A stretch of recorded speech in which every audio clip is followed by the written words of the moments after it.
Sir, Baspa supremo बहन कुमारी मायावती इस वक्त एक्शन ऑफ मूड में नजर आ रही हैं। जो मीडिया उनको दिखाता नहीं था, वह मीडिया भी इस वक्त लगातार छोटी छोटी खबरें दिखाने लग रहा है कि, और बहन जी ने भी एक स्टेटमेंट बड़ा ऐसा दिया है कि वह स्टेटमेंट सबको चौंकाने वाला है। उन्होंने कहा है, वोट हमारा, राष्ट्र हमारा, नहीं चलेगा, नहीं चलेगा। और ये कहीं ना कहीं बसपा का भी एक नारा है। किस नजर से देखते हैं इस नारे को या इस एक्शन ऑफ मोड को बसपा सुप्रीमो बहन कुमारी मायावती के? क्या कहना चाहेंगे सर? देखिए, आपको याद दिलाना चाहूंगा जी। कि जब देश में जनता दल की सरकार चल रही होती है, वीपी सिंह के नेतृत्व में, उस सरकार को बनाने में देवीलाल जी का महत्वपूर्ण योगदान होता है। उसके बावजूद, उससे थोड़ा पहले जाएं, जब वीपी सिंह इलाहाबाद का चुनाव लड़ रहे होते हैं और देवीलाल जी हरियाणा के मुख्यमंत्री होते हैं, तो वीपी सिंह को वो जो इलाहाबाद का चुनाव था जितवाने में सबसे ज्यादा मेहनत देवीलाल जी ने की थी। पूरे हरियाणा के संसाधन वीपी सिंह को जितवाने के लिए इलाहाबाद में उन्होंने लगा दिए थे, उपलब्ध करा दिए थे। और यही कारण है कि देवीलाल जी की वजह से वीपी सिंह वो इलाहाबाद का चुनाव जीते थे और उसके बाद आने वाले समय में वो देश के प्रधानमंत्री बन जाते हैं। जब प्रधानमंत्री बन जाते हैं तो उसके बाद वही जनता दल, जो जनता दल देवीलाल, श्री मुलायम सिंह यादव इत्यादि, मतलब बैकवर्ड क्लास के नेताओं की बदौलत उभार पे आया, उन्होंने देवीलाल जैसे नेताओं को किनारे कर दिया। नतीजा अंतोगत्वा यहां तक आया कि अगस्त 90 तक देवीलाल जी बिल्कुल किनारे लगा दिए गए। जब किनारे लगा दिए गए, ये जो किनारे लगाने की प्रक्रिया है, मैं बताना चाहता हूं कि इसमें दबे कुचले समाज का नेतृत्व, जो वर्तमान में या देश जब से आजाद हुआ है जो लोग कर रहे हैं, वो कतई बर्दाश्त नहीं कर पाते हैं। हरियाणा में 3 लाल हुआ करते थे, देवीलाल, बंसीलाल, भजनलाल। आज उनकी राजनीति बिल्कुल सुनियोजित तरीके से, चाहे वो भारतीय जनता पार्टी रही हो या कांग्रेस पार्टी, किनारे कर दिए। आज उन लालों का कोई वर्चस्व नहीं है। यहां तक आपने देखा होगा, उत्तर प्रदेश में जो चरण सिंह 84 के दौर में कांग्रेस पूरी 84 में से 85 में से 84 सीटें जीत गई थी, चरण सिंह अपनी बागपत की सीट जीते थे और कांग्रेस को नहीं जीतने दिया था। आज उनकी भी राजनीति का वो असर हुआ है कि राष्ट्रीय लोकदल जो है उसकी क्षेत्रीय दल की मान्यता भी समाप्त कर। तो ये जो थोड़ी सी कुछ मनवादी शक्तियां हैं, वो नहीं चाहती हैं कि इस देश में दबे कुचले समाज का आधिपत्य हो या ये सत्ता की तरफ कदम बढ़ाए। इस तरह वो सुनिश्चित तरीके से कभी देवीलाल जी को, कभी मुलायम सिंह जी को, और सबसे ज्यादा इसमें टारगेट होती है आपकी बहुजन समाज पार्टी, क्योंकि बहुजन समाज पार्टी है, उसने पूरे देश का दबा कुचला समाज इकट्ठा कर लिया है। इसमें अनुसूचित जात के लोग, अनुसूचित जनजात के लोग, ओबीसी, धार्मिक अल्पसंख्यक, यहां तक कि बहन जी ने तो उसको और आगे बढ़ा दिया है। सर्वजन समाज के जो गरीब लोग हैं, आर्थिक रूप से कमजोर लोग हैं, उनको भी बहन जी ने इस आंदोलन में जोड़ लिया है।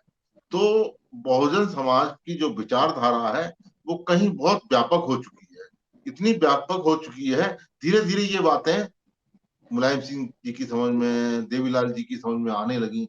तो मैं बताने वाला था कि देवीलाल जी की जब अलग थलग कर दिए जाते हैं, तो मानवर कांसीराम साहब 2 अगस्त के आसपास देवीलाल जी को उनके आवास पर मिलने जाते हैं और उनको राय देते हैं जी। कि आपने इस जनता दल की सरकार बनाने में जी जान लगा दिया, लेकिन जनता दल के वीपी सिंह इत्यादि लोगों ने आपको किनारे कर दिया। आप नाश जी। बिल्कुल ना हो, कोई आंदोलन खड़ा करें और मैं, यानी कि कांसीराम आपके साथ है, कंधे से कंधा। हालांकि आपने इलाहाबाद मेरे चुनाव में मेरे विरोध में काम किया था, लेकिन फिर भी चूंकि आप बहुजन समाज के अंग हैं, इसलिए मैं आपके साथ हूँ। और आपको इस बात को, मेरी समझ में, अब आप इस बात को शिद्दत से समझ गए हो। देवीलाल जी ने उनकी बात को स्वीकार किया और तहिया किया। वो 2 अगस्त रही थी कि आने वाली 9 तारीख को हम लोग बोट क्लब पर बड़ा प्रोग्राम करते हैं, किसान रैली।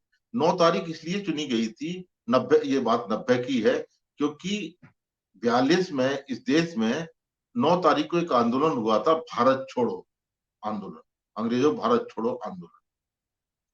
तो इसलिए ऐतिहासिक तारीख चुनी गई थी।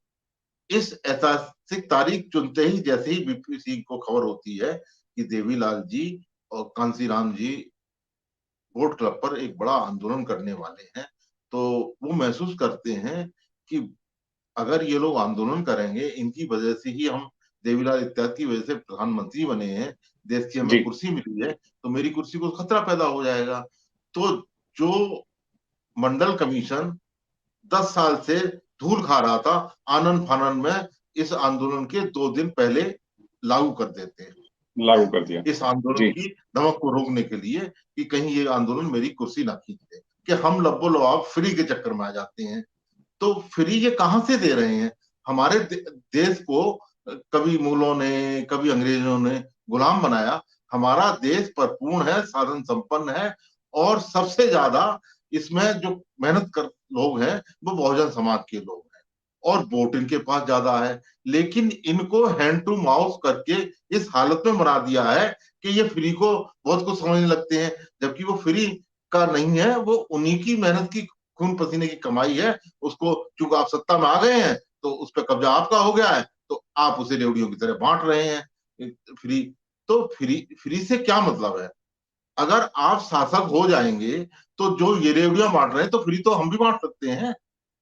लेकिन आप शासक ना हो पाए, ये फ्री में अटके रहे इसलिए, और कि बहन जी कुछ नहीं कर रही हैं, कैडर बंद हो गए हैं, ये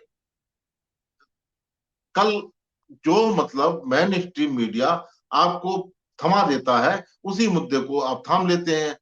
आप ये नहीं समझ पाते हैं कि बहन जी क्या कर रही हैं। मैंने पिछली दफे बताया था, बहन जी ने पिछले मार्च में, 1 साल हो गया, ये जून चल रहा है, करीब 1.25 साल हो गया, अप्रैल मई जून, तो बहन जी ने कहा था अपनी प्रेस विज्ञप्ति में कि आप हिंदुत्व के दायरे से बाहर निकलिए। जब आप हिंदुत्व के दायरे से बाहर निकलेंगे तो आप बहुजन बनेंगे। आप उस दायरे से बाहर निकलना नहीं चाहते हैं, और जब बहुजन बनेंगे तो आप शासक होंगे। बहुजन का मतलब होता है 92 92% आबादी, और जो 90 92% आबादी होगी, और जब उसे ये एहसास होगा कि हम 90 92% है, इस, तो सबसे पहले आपको बहुजन नहीं बनने दिया जा रहा है। जब से देश आजाद हुआ, मैं पिछले एपिसोड में बता चुका हूं, तब से हमारे देश का संवैधानिक नाम जो भारत, इंडिया है, उसको हिंदुस्तान लिया जा रहा है। क्या ये इतने बुद्धिजीवी हैं जो तमाम लोग कहते हैं केजरीवाल ये कर रहे हैं, केजरीवाल वो कर रहे हैं? कभी किसी ने ये मुद्दा बनाया कि ये भारत को हिंदुस्तान कह रहे हैं, ये हमारी समाज संविधान की आलोचना कर रहे हैं? ये मुद्दा अगर आप बनाएंगे बनाएंगे तब, जब मैंने बताया ना कि आप विभूति नारायण राव को पढ़िए तो आपको मालूम पड़ेगा हिंदू का मतलब क्या होता है। वो स्पष्ट कहते हैं अपनी किताब में कि 64 की उर्दू की डिक्शनरियों में आज भी मिल जाएगा, हिंदू का मतलब होता है रैजन, काला, चोर, श्यापा। तो जो हिंदू का मतलब जान जाएगा वो अपने को हिंदू स्वीकार नहीं करेगा। और हिंदुस्तान, ये जो मीडिया में और इसमें बढ़ा है, क्यों बढ़ा है? इसलिए बढ़ा है कि ताप आप बहुजन न बन पाए, और बहुजन बन के आप शासक बनते हैं, तो आपका ध्यान फ्री में और इन चीजों में अटकाया जा रहा है, सिर्फ आपको रोका जा रहा है बहुजन बनने से। और जो बहुजन होता है, जो बहन जी ने या बहुजन समाज पार्टी ने नारा दिया है, तो वही उसकी पृष्ठभूमि बताने जा रहा था कि जब देवीलाल जी जैसे लोग समझते हैं, कांसीराम साहब के सानिध्य में आते हैं, मुलायम सिंह जी जैसे लोग समझते हैं, तब वो सोचते हैं अरे मेहनत तो हम कर रहे हैं, वोट तो हमारे पास है, और ये मुख्यमंत्री बन रहे हैं, प्रधानमंत्री बन रहे हैं, हमारे वोटों की बदौलत ये बन रहे हैं। तब ये उस मंच से नारा दिया गया था 9 अगस्त 90 को कि वोट हमारा, राज तुम्हारा नहीं चलेगा। तो वोट तो हमारे पास है, और राज हम कर नहीं पा रहे हैं। राज क्यों नहीं कर पा रहे हैं? वो नोटों से फ्री दे के हमको गुमराह कर लेते हैं इसलिए हम राज नहीं कर पाते हैं। तो ये हमारा जो कैडर है, कैडर का मतलब ये होता है, कैडर के मार्फत हम ये समझाते हैं कि आप बहुजन हो, इस देश के मालिक हो, और वोट के द्वारा मालिक बना जा सकता है। अगर आप वोट का सही इस्तेमाल कर लेंगे तो आप इस देश के मालिक बन जाएंगे। और मालिक बन के आप जब कांसीराम साहब कभी आप कितने भी कांसीराम साहब के आंदोलन देख लीजिए, कांसीराम साहब ने कभी नहीं मांगा। और अगर मांगा है तो क्या मांगा है? मांगा नहीं है, बल्कि उन्होंने ये कहा है कि मंडल कमीशन लागू करो वरना कुर्सी खाली करो। क्या मतलब? अगर आप नहीं लागू करोगे तो कुर्सी पर हम बैठेंगे, हम लागू कर लेंगे। तो मैंने आपको पृष्ठभूमि बता दी कि ये मानवर कांसीराम साहब का ही दबाव था, बहुजन समाज पार्टी का ही दबाव था।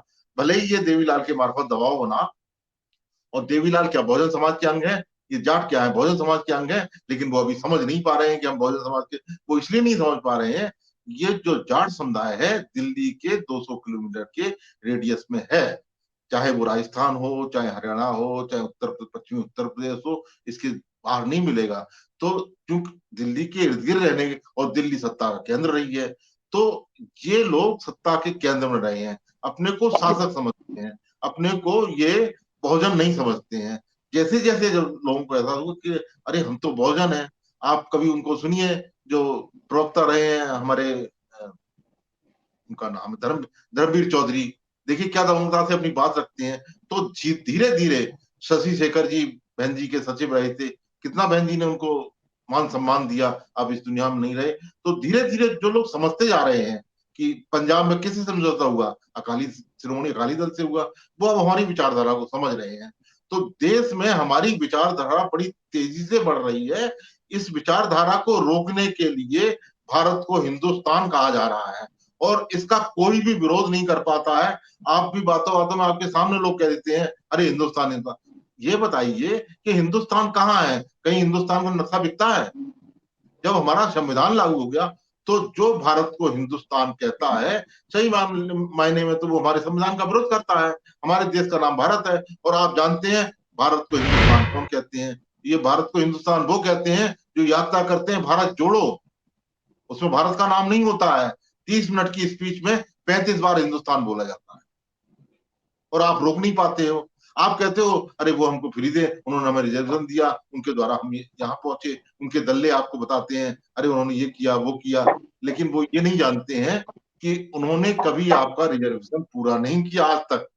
70 साल उन्होंने हुकूमत की है। तो मानवर कांसीराम साहब मांगने वाला नहीं, बल्कि आपको देने वाला समाज बनाना चाहते थे। बहन जी भी वही करना चाहती हैं। और जो कैडर की बात है, ये कैडर हमारे बराबर चल रहे हैं, कहीं खत्म नहीं हुए हैं, और कभी खत्म नहीं हुए हैं। जी। लेकिन लोग राजनीति की आपाधापी में, सब आदमी राजनीति की आपाधापी में पड़ गए कि बस जल्दी राजनीति पालें। और राजनीति ऐसे नहीं पाई जा सकती है। जब आप अपनी पृष्ठभूमि तैयार कर लेंगे, बहुजन बन जाएंगे। और मैंने पिछले एपिसोड में आपको बताया था कि दुश्मन इतना सतर्क है, दुश्मन जानता है कि देश में अस्थिरता की राजनीति मनोहर कांसीराम साहब की देन थी। और जब मजबूत, अब आप देखते हैं स्थिर सरकारें बनती हैं। कभी आप लोगों ने या किसी चैनल ने या मेन स्ट्रीम मीडिया ने ये सोचने की कोशिश की ये स्थिर सरकारें क्यों बनने लगी? उससे अभी 96 में तो स्थिर सरकारें नहीं बन रही थी, 90 के उत्तरार्ध में तो सब अस्थिर सरकारें बन रही थी, चाहे वो उत्तर प्रदेश हो चाहे देश हो। 13 दिन की सरकार बनी है अटल बिहारी वाजपेयी की, 13 महीने की सरकार बनी है। तो जब वो सरकारें बन रही थी तो आप हमारे लोगों को और प्रबुद्ध लोगों को भूल जाने की बड़ी बुरी आदत है। तब ये होता था, मानवर साहब का कांसीराम साहब कहा करते थे, जो सरकारें बनती हैं वो ब्लैक मनी से बनती हैं। राजनीति में ब्लैक मनी का बहुत इस्तेमाल होता है, और उसके बल पे सरकारें बनती हैं। तो जब अस्थिर सरकारें बनने लगी तो इसमें जो लोग पूंजी लगा रहे थे उनकी समस्या पैदा हो गई कि हमारी तो मतलब हम 5 साल के लिए पूंजी लगाते हैं, सरकार 1 डेढ़ साल में चली जाती है। तो कभी लोहिया जी ने, आपने देखा होगा, नारा दिया था कि जिन्ना कौमें 5 साल इंतजार नहीं करती हैं। बड़ा कहा जाता है कि समाजवादी पार्टी सड़कों पे आंदोलन करते हैं, ये करते हैं वो करते हैं। लोहिया जी के नारे को अगर किसी ने जमीन पर उतारा था तो वो मानवर कांसीराम साहब थे। इस देश में अस्थिरता की देन थे मानवर कांसीराम साहब। और अस्थिरता बहुजन समाज के लिए फायदेमंद चीज होती है। जो अस्थिर सरकारें होती हैं वो मजबूर सरकारें होती हैं, बहुजन समाज के हित में काम करती हैं। तो हमें अस्थिर सरकार की जरूरत है और मशीन के द्वारा स्थिर सरकारें बनाने जाने लगी हैं। अब आप देखते होंगे जब बैलेट पेपर से चुनाव होता था तो नतीजा स्पष्ट नहीं हो पाता था, तो उनकी रिकाउंटिंग होती थी।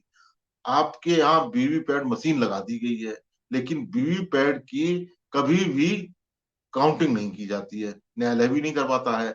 अगर उसकी काउंटिंग करवा ली जाए, वीवीपैट की और इलेक्ट्रॉनिक वोटिंग मशीन से मिलवा लिया जाए, तो मालूम पड़ेगा कि वोटिंग मशीन तो एक वो 1500 वोट बता रही है और उसमें 2000 वोट आ रहे हैं, उनमें ही समानता नहीं होगी। इसीलिए वीवीपैट की कभी पर्चियां गिनवाई नहीं जाती हैं, और आपने देखा हो 45 दिन बाद तो वो नष्ट ही हो जाती है, आपको ढूंढे नहीं मिलेंगी।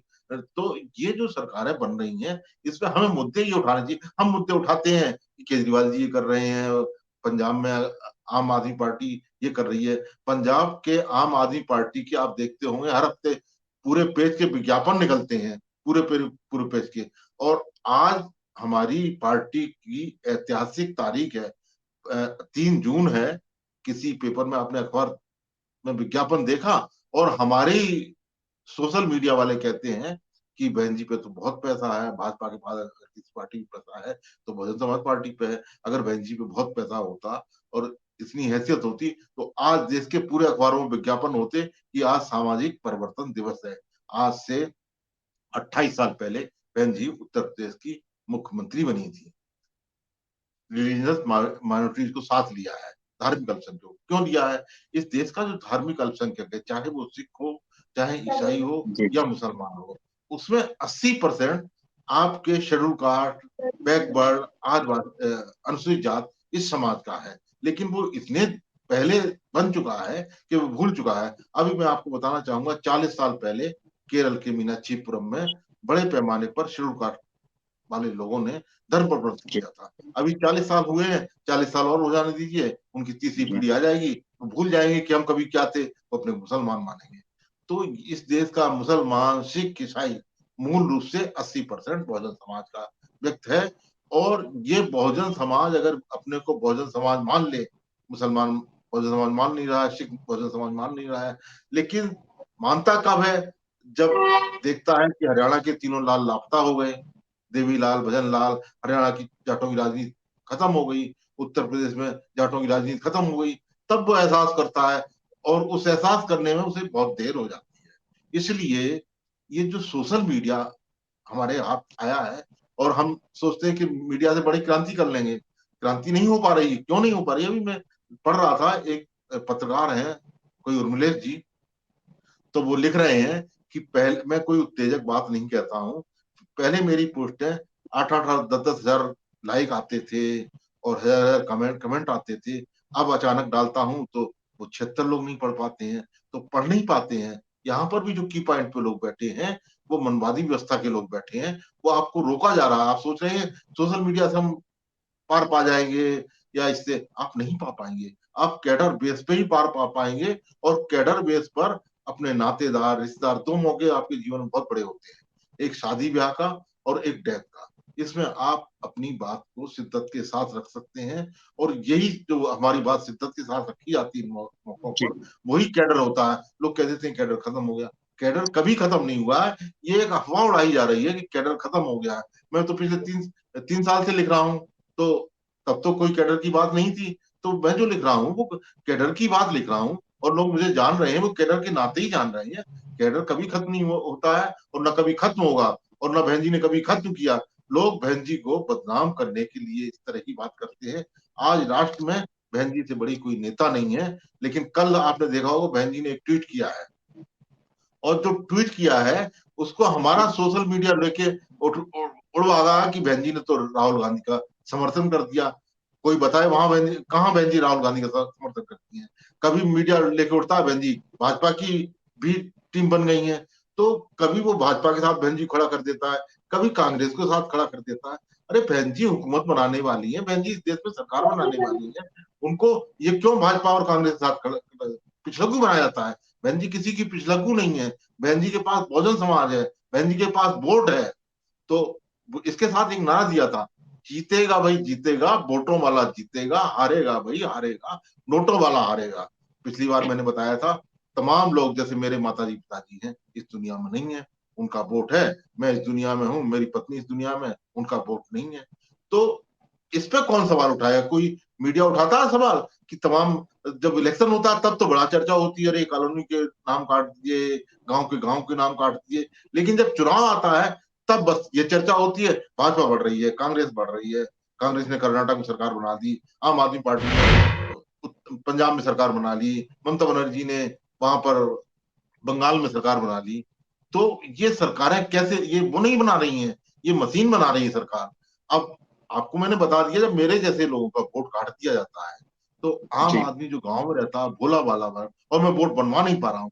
पिछली दफा मैंने बताया था, मनमोहन कांतिलाल साहब अपना नाम वोटर लिस्ट में 2 साल में बढ़वा पाए थे। ये आपके शंभू रहते हैं, इन्होंने वो एक कोई सैयद सूजा है जो ईवीएम पे बहुत बोलते हैं, उनसे अपने खुद वक्तव्य में कहा कि उनसे 25,000 रुपए ले लिए चुनाव लड़ने के लिए। जब देखा तो इनका तो, ये तो लुटियंस जोन में रहते हैं, इनका वोट ही नहीं है, इनका तो वोट बिहार में है। तो लोगों को ये तक नहीं मालूम है कि हमारा वोट है कि नहीं है। मानवर कांसी वो बाबा साहब अम्बेडकर ने जब पूना पैक्ट होता है तो बाबा साहब 32 के बाद बड़ा दुखी रहने लगे थे। इसलिए दुखी रहने लगे थे कि बड़ी मुश्किल से 3 गोलमेज सम्मेलन के बाद वोट का अधिकार लेके आए थे, डबल वोट का अधिकार लेके आए थे। गांधी जी ने हिंदू व्यवस्था के तहत हमें हिंदू शामिल करके, जबकि हम हिंदू नहीं है, शामिल करके वो हमारा वोट का अधिकार छीन लिया।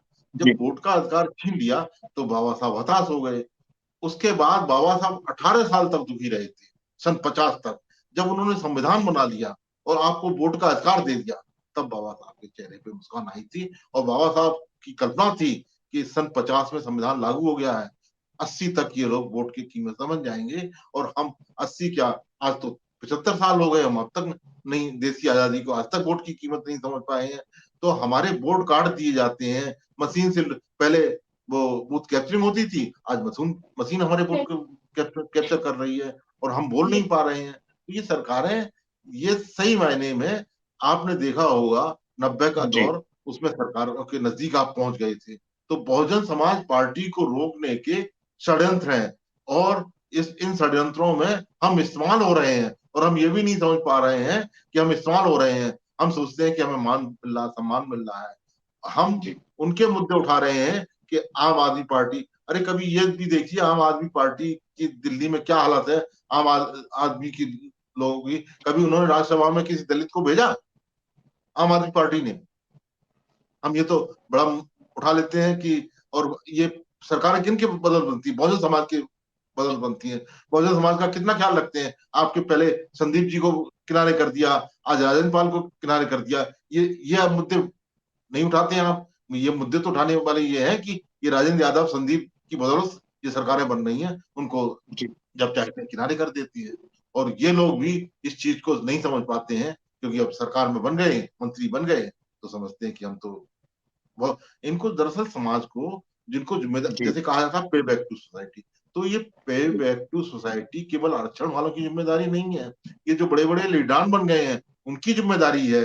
तो हम पिछले दिनों शंभू जी कहते हैं कि वो बहुजन समाज पार्टी तो भाजपा को रोक नहीं पाएगी, इसलिए आम आदमी उसको आम आदमी पार्टी को वोट दे दीजिए।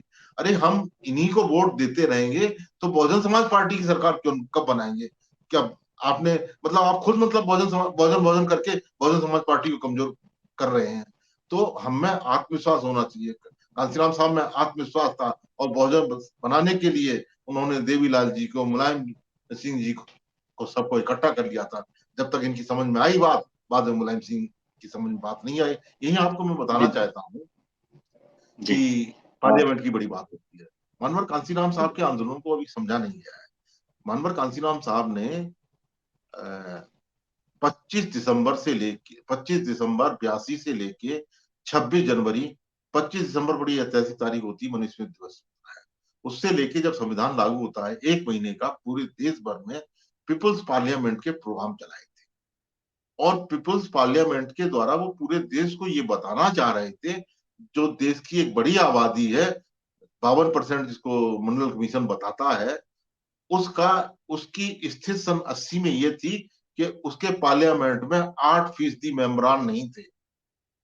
जब बड़ा खोज खबर की मनमोहन कांसीराम साहब ने और एस डी चौरसिया जी ने, तो मालूम पड़ा कि इनके तो 8% भी मेंबरान नहीं है पार्लियामेंट में। तो जिसकी आबादी 52% है, उसका प्रतिनिधित्व तो 8% भी नहीं है। तो मनमोहन कांसीराम साहब ने कहा ये जो पार्लियामेंट है प्रतिनिधात्मक पार्लियामेंट नहीं है, जिसकी जितनी संख्या भारी उसकी उतनी हिस्सेदारी नहीं है। तो हिस्सेदारी, रिप्रेजेंटेशन बहुत जरूरी है। क्या कोई आदमी, और अगर आप रिप्रेजेंटेशन कर लेंगे तो आप सरकार पर काबिज हो जाएंगे। तो ये मुद्दे तो उठाते नहीं है। हमें जरूरत सामाजिक न्याय की नहीं है, हमें जरूरत सामाजिक परिवर्तन की है। लोग 40 साल से सामाजिक न्याय मांगे जा रहे हैं, और किनसे मांगे जा रहे हैं? जो आप पर अन्याय करता है।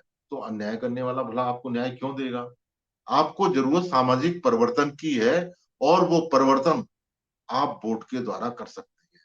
बाबा साहब ने वोट का अधिकार आपको दिया है, उसके द्वारा बड़ी आसानी से आप परिवर्तन कर सकते हैं। और परिवर्तन करने के बाद आप जातवार जनगणना कर सकते हैं, सामाजिक न्याय कर सकते हैं, जो आपके साथ अन्याय अत्याचार हुआ है वो ठीक कर सकते हैं। तो आपका ध्यान उस तरफ नहीं है, आपका ध्यान है सामाजिक परिवर्तन करेंगे, सामाजिक परिवर्तन करेंगे। अभी बीच में आपका ध्यान अटका दिया था, रामलला हम आएंगे मंदिर वहीं बनाएंगे। अब तो साहब आपका मंदिर ही बन गया। लेकिन जिन्होंने मंदिर बनवाया, जिन्होंने आंदोलन किया, जिन्होंने बाबरी मस्जिद ढाई, वो लोग कौन थे? नेतृत्व करने वाले दूसरे लोग हैं, वो बहुजन समाज के लोग थे। नादानी में बहुत कुछ कर गए। तो हमें अपने मुद्दे समझने होंगे, और बहुजन समाज पार्टी की बात समझनी होगी। हम हमेशा, जैसे अभी आपको बताया बहन जी ने ट्वीट किया कल, तो बता दिया बहन जी राहुल गांधी की तरफ चली गई। कभी बता देती हैं बहन जी बी टीम है। तो इन सब से हट के हमें मिशन मूवमेंट की बात करनी चाहिए, तब हमारी बात सकारात्मक तौर पर बन पाएगी। और जो वोट, ये जो नारा दिया गया है, वोट हमारा राज तुम्हारा, ये उसी मंच से दिया गया था जहां से आरक्षण, जिसके दबाव में आरक्षण लागू किया गया था। तो जी नारे से काम नहीं चलेगा। हमको, जो हम कहते हैं वोट हमारा, उस वोट को बनाना पड़ेगा। वोट हमारा क्या? वोट जब हम बहुजन समाज बना लेंगे तब हमारा वोट बन पाएगा। ये तो मानवर कांसीराम साहब ने आंशिक बहुजन समाज बना के, और बहन जी ने चमत्कारिक तौर पर 4 दफे उत्तर प्रदेश की आंशिक बहुजन समाज बनाने के बाद मुख्यमंत्री बन गई हैं। आज तक उत्तर प्रदेश का 4 दफे कोई मुख्यमंत्री नहीं बन पाया। ये मतलब रिकॉर्ड है। और आने वाले सदियों में, क्या युगों तक कोई नहीं बन पाएगा उत्तर प्रदेश का। हम ये मुद्दे नहीं उठाते हैं, हम ये उठा लेते हैं आम आदमी पार्टी ये कर रही है, आम आदमी पार्टी ये कर रही है, आम आदमी पार्टी ने वहां सरकार बना दी, हम कहीं सरकार नहीं बना पाते।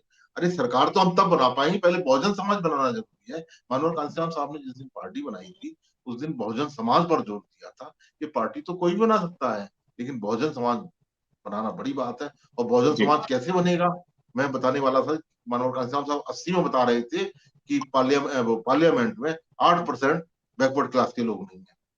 मैं आपको बताना चाहता हूँ, अभी पिछले दिनों जब पश्चिम बंगाल में चुनाव हुआ, तो उसको उनको ममता जी को समर्थन दे रहे थे अखिलेश यादव और तेजस्वी यादव दोनों। और समर्थन देने के बाद ये बैकवर्ड के नेता हैं, और ममता जी बैकवर्ड को मात्र 19 टिकट दिए थे 294 में। ये 7-8% होते हैं। तो जिसकी आबादी 52% है, उसको आप 7-8% टिकट दे रही हो। क्या ये बात ममता जी से अखिलेश यादव ने कही कि आप तो हमारे बहुजन समाज के साथ, बैकवर्ड समाज के साथ बहुत अन्याय कर रही हो? क्या तेजस्वी यादव कह सके ममता जी से? तो जो हमें कहना चाहिए वो हम नहीं कह पाते हैं, और उनकी सरकार बन गई। और उसके बाद जब उनकी सरकार बनती है, तो आपने देखा होगा कांग्रेस पार्टी, जो करीब 36 साल तक पश्चिम बंगाल में शासक रही, और वामपंथी पार्टियां, खासतौर से मार्क्सवादी कम्युनिस्ट पार्टी 27 साल तक शासक रही, 63 साल तक, दोनों पार्टियों के शून्य आते हैं, उन शून्य का कोई जिक्र नहीं करता है। बहन जी को जब 14 में शून्य आ गया, तो बड़ा जिक्र हुआ था कि हाथी ने अंडा दिया, हाथी ने अंडा दिया। एक एंकरानी तो ये कह रही थी कि उस अंडे का आमलेट भी हमने खाया है।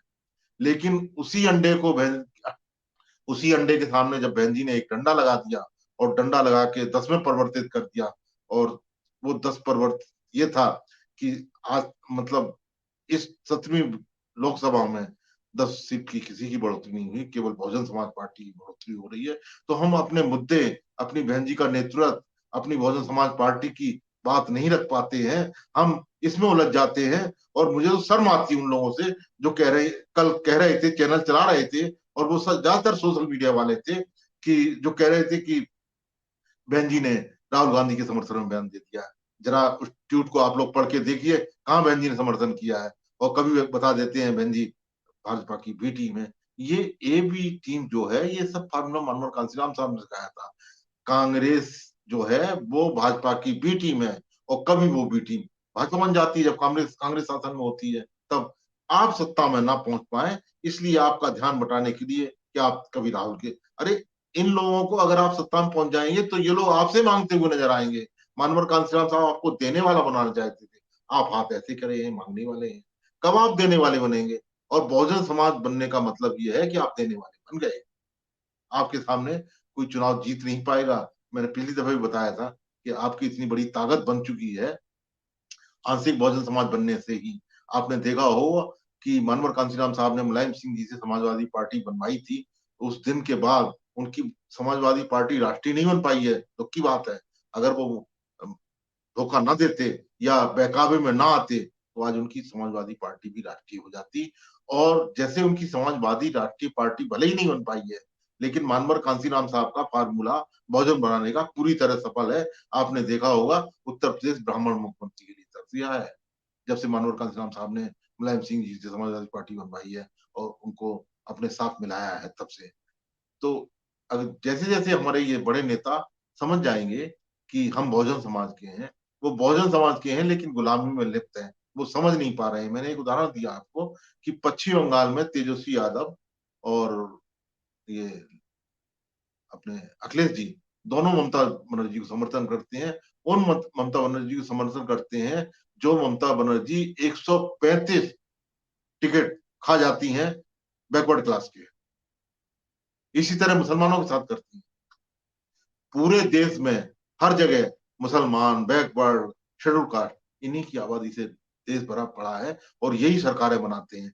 लेकिन अब ये नहीं बना पा रहे हैं, अब मशीन सरकारें बना रही है। और जो सरकारें मशीन बना रही है उस वो चर्चा सिरे से गायब है। हम चर्चा कर रहे हैं, अरे हम आदमी के पार्टी के तो बड़े बड़े एडवर्टाइज निकलते हैं। अगर हमारी बहन जी के पास पैसा होता तो आज सब अखबारों में परिवर्तन दिवस का एडवर्टाइज निकलता, सामाजिक परिवर्तन दिवस का एडवर्टाइज निकलता। क्या किसी में निकलता हुआ आपने देखा? और आम आदमी की पार्टी के पूरे पंजाब में आम आदमी पार्टी चल रही है, दिल्ली में चल रही है, अखबार पूरे प्रदेश में, पूरे देश भर में निकलते हैं और मुख्य पृष्ठ पे निकलते हैं। आप जानते हैं, मीडिया में रहते हैं कि मुख्य पृष्ठ पे एडवर्टाइज निकलवाने की क्या कीमत होती है। तो वो जो सरकारें बना रहे हैं नोटों की बदौलत बना रहे हैं, और आप अपने वोट की कीमत नहीं समझ पा रहे हैं। हाँ, मैं कहने वाला था कि मनमोहन बाबा साहब सोचते थे कि अब मैंने वोट का अधिकार इन्हें दे दिया है, 80 तक अपने वोट के अधिकार से अपनी सरकार बना लें। वो तो भला हो कि कांसीराम साहब ने बाबा साहब को पुनर्जीवित कर दिया और आपको 90 तक बिल्कुल सत्ता के करीब पहुंचा दिया था। 2000 तक आप सत्ता पर पहुंच जाते अगर ये ईवीएम ना लाई होती। ये ईवीएम सिर्फ इसीलिए लाई गई है कि आप सत्ता तक ना पहुंच पाए। इसको हमें समझना होगा, हमें अपने मुद्दे ढूंढने होंगे। और जो मेन स्ट्रीम मीडिया कह देता है उससे हमें बड़ा सावधान होगा।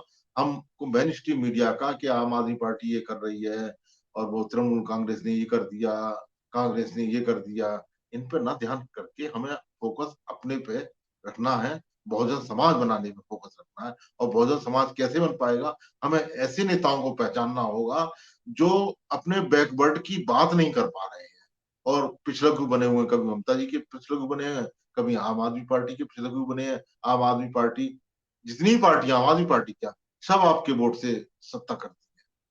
लेकिन अब उन्होंने वो आपके वोट की वैल्यू शून्य कर दी है। अब तो मशीन से सत्ता बन रही है और मशीन की पर्चियां गिनी नहीं जा रही हैं। अगर पर्चियों का ही मिलान कर लिया जाए सब प्रतिशत, तो मशीन की सच्चाई सामने आ जाएगी कि इलेक्ट्रॉनिक वोटिंग मशीन बता रही है 1000 वोट, पर्चियां निकल रही हैं 1500। अगर आपने अभी तक हमारा चैनल सब्सक्राइब नहीं किया है तो सब्सक्राइब करें और घंटी का बटन बिल्कुल भी दबाना ना भूलें ताकि सभी लेटेस्ट खबरें पहुंच सकें आप पे सबसे पहले।